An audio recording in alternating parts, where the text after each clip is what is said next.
Hello guys, welcome back to the channel. Today we're going to be going over all of the manga that I read in the month of March and April.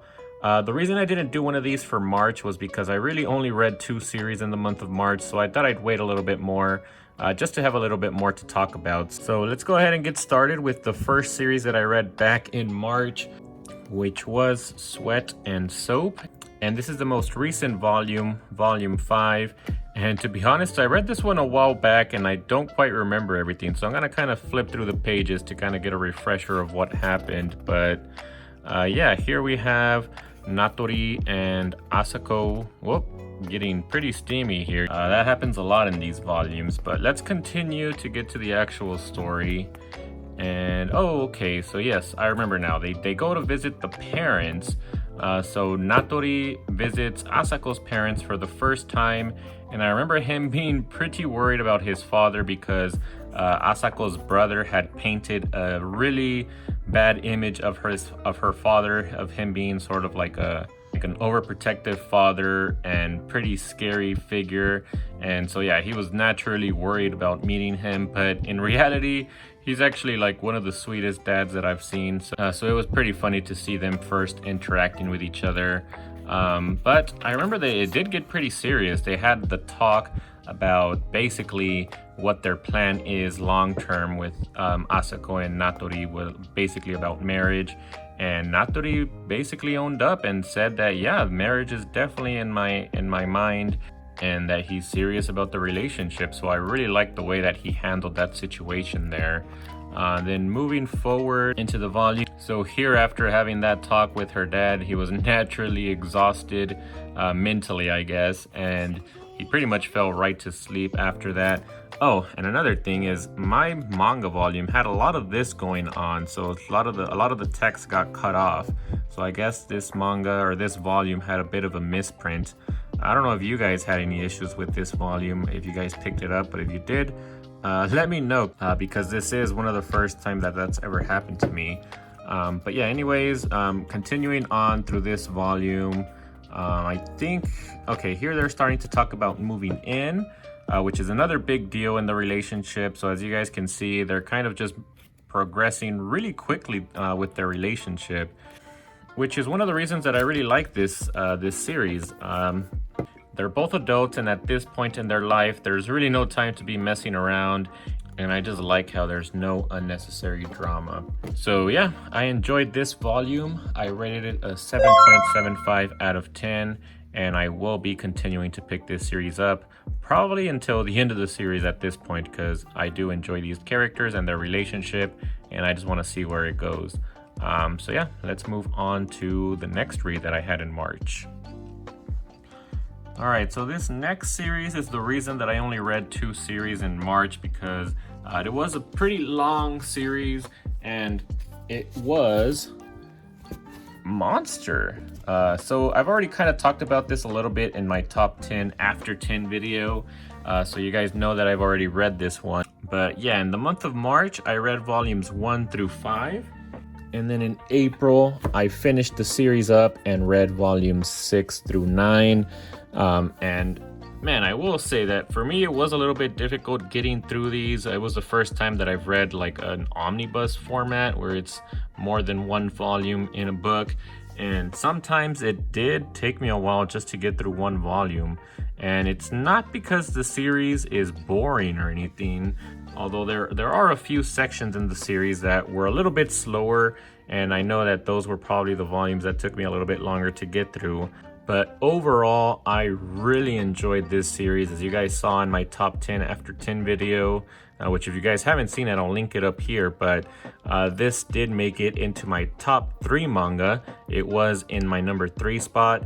And the reason for that is because I just loved all of the characters in this series.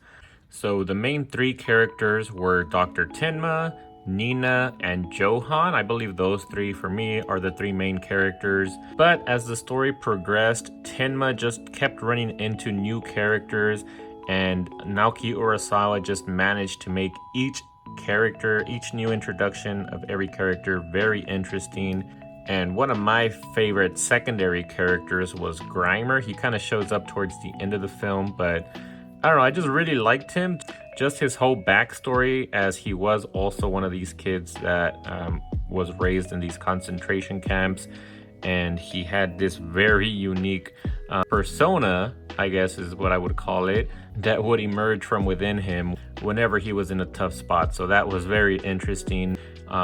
And I guess there will be spoilers, so if you haven't read this one, maybe skip this portion of the video. But Johan, who was the main villain, I think he was probably my favorite character, as it probably is for most people that read this series. From the reviews that I've seen, people tend to always love Johan. And while I do really love him, I was a little bit underwhelmed by him as well at the same time, because every review that I saw before I read this series always portrayed him as like one of the best villains of all time. And while he definitely is a good villain, for me personally, he's not one of the best ones, although he was very interesting to read through. Just everything with the sort of concentration camps or whatever that they had all these children in. That stuff was very interesting, and they just kind of portrayed him as this monster, as the title suggests, that was going to take over the world. And I honestly at some points felt that he was. I was just like, man, this guy's a genius. He's getting away with everything. He leaves no tracks. And I thought that's where this was going. Like, I literally thought that he was gonna somehow take over the world. And it was just very interesting up until the very end. I don't know why, just the ending for me didn't do it for me. They just kind of ended in one location that for me wasn't very interesting, and I don't know, it was just very anticlimactic for me, and that's kind of why I was disappointed with the series, even though I did really enjoy it. And I will say that for me, I do prefer the first half of the series. So all of the volumes that I read in March, basically, I rated all of these an 8.625 out of 10. And then the second half, just a little bit slightly lower, but still pretty high. I rated all of these an 8.375. So yeah, for me, the first half is better than the second half. But overall, the final score that I give this series is, when you average everything out, is an 8.5 out of 10. And that's what put it in my number 3 spot for my top 10 favorite manga of all time. So yeah, the next series that I'll be reading from Naoki Urasawa is Pluto. That one isn't in an omnibus format, so I feel like that one would be a little bit easier to get through. And it is a pretty short series. I believe it's only like 8 or 9 volumes as well, but just normal volumes, not omnibuses. So yeah, I'm excited to get through that one because I've also heard really great things about that one. So hopefully that ending is better than this one. I guess we'll see, and we'll see if it knocks Monster out of its number 3 spot. But all right, I think that's it for Monster. If you guys have read this one, let me know your thoughts down below. I really would be interested to hear what you guys have to say about Monster. Especially you, Prof Otaku, because I know that you're a big Naoki Urasawa fanboy. So I really want to know what your thoughts is on Monster. I didn't talk about it too much because otherwise this video would be like over an hour long. Which, fun fact, when I read the first 5 volumes in March, I actually did record sort of like a mid-series review, but that ended up being too long. I tried talking about each volume and it ended up being over an hour long, and yeah, that's why I tried to keep it short here. But yeah, if anyone else wants to talk about Monster, just comment down below and I'll be really interested to hear your thoughts. But all right, let's move on to the next series. All right, so this next one is a fun little series about soccer. It's called Sayonara Football. At least the first 2 volumes are called Sayonara Football. These were released in 2010, and this is actually by the same creator as the mangaka for Your Lie in April, which I do mention in my first impressions video that I have for these first 2 volumes of this series. So if you guys are interested in hearing more about my thoughts for these first 2 volumes, definitely go check that video out. I'll leave a link up here for you guys. But then in 2016, Naoshi Arakawa decided to continue the series with a sequel of sorts called Sayonara Football, Farewell My Dear Kramer. However, in this volume, it seems like Nozomi Onda takes more of a backseat. She's not really the main character, at least in this first volume that I picked up. The main characters are actually these two girls here. I don't remember their names, but they are rivals here in middle school. However, one of them, actually let me see if I can find their name somewhere here. All right, so her name is Midori Shoshizaki, and her name is Sumire Suo, which she actually reminds me a lot of Hinata from Haikyuu. She's really fast, but she's not in a very good team, at least when she's in middle school. But she does really enjoy the sport soccer. And then this girl here, Midori, she recognized her talent and she sees that she has a lot of potential. So she decides that she's gonna go to the same high school as this girl right here, even though she pretty much has like a full ride scholarship of sorts. If she wanted to, she could have joined any high school team that she wanted to, because her team actually did really well when they were in junior high. However, because she decides to follow Sumire because of the potential that she saw in her, they actually end up going to the soccer team that has the worst female soccer team in it. So that's kind of where the story begins. So they join the same soccer team, and it just so happens that Nozomi Onda also joins that team.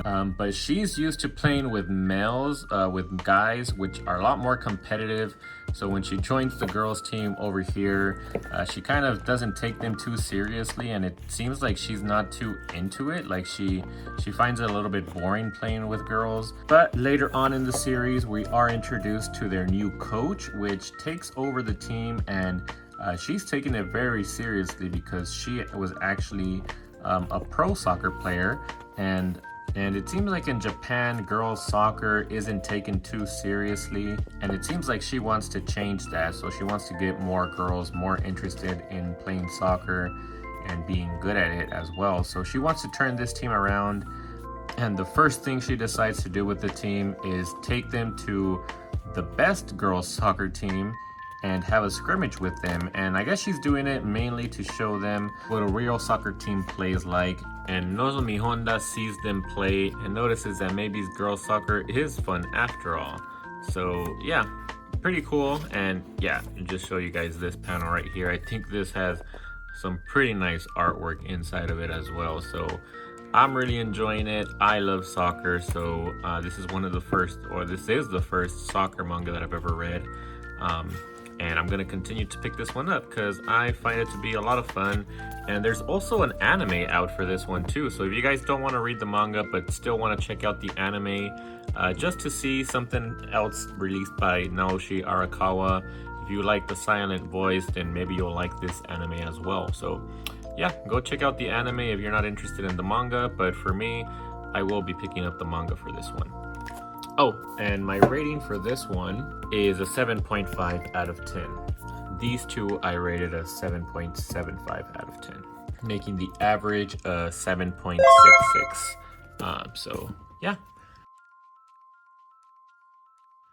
All right, and then the last volume that I read in April was Raw Hero Volume 4.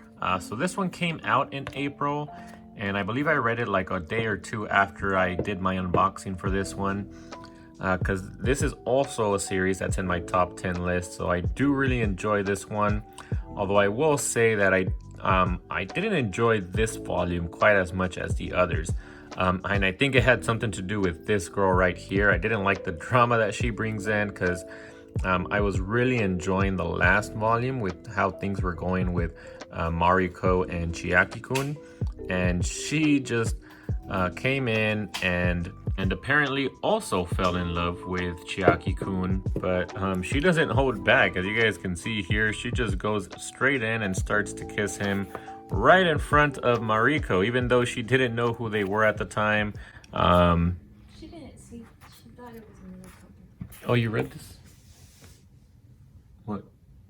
But she didn't see. Yeah, I know. But still, I didn't like it. I know she did it on purpose. Mm-hmm. I like She it. didn't notice who exactly they were. She just kind of thought they were two lovers walking as she was walking down the street. But yeah, he got lucky there, but I don't know if he's going to continue to be lucky because the way that this one ended, I won't show it just so you guys, in case you guys are planning to pick this one up, but also just to give some context, because I didn't even explain who that girl was, but she's actually a hero. She's one of the heroes from the same organization that Chiaki-kun's boss is in. Here she is in her outfit. But yeah, she is actually Chiaki-kun's new neighbor, and the reason they met is because one time when Chiaki was coming home from work, when he was still dressed up as a girl, they accidentally fell down the stairs or something, and she ended up with her face in his genitals, and that's how she knew that this girl was actually in fact a boy. And Chiaki-kun had to come up with something, and he just said that he has to cosplay for work or something. I don't exactly remember what it was, but he didn't say that he was a part of the villain organization or infiltrating the villain organization. But for some reason, I guess because it was the first time she ever had her face into male's genitals, she fell in love with him.